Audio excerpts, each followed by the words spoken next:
Hindi naman masama magmahal ng isang tao lalo na sobrang mahal mo ito.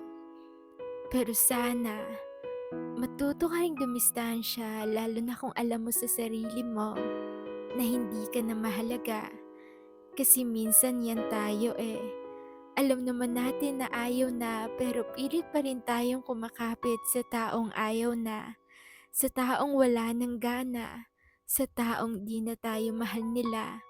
Alam ko ang hirap bitawan ng isang tao lalo na kasama mo na siya sa mga pangarap mo. Pero kahit masakit man, kailangan din natin minsan tanggapin na kung ano man ang nangyari ay ganun talaga. Hindi natin kontrol ang isipan nila at mas lalong hindi natin kontrol ang nararamdaman nila. Kasi kahit gaano mo pa kamahal ang isang tao, pag once na ayaw na dito, wala ka nang magagawa dito.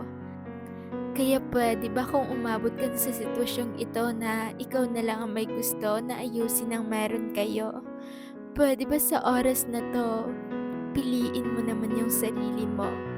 Kasi hindi naman masama magmahal ng isang taong mahal mo, pero ang masama dun, yung pilit mong pinagsiksikan ng sarili mo sa taong ayaw na sa'yo.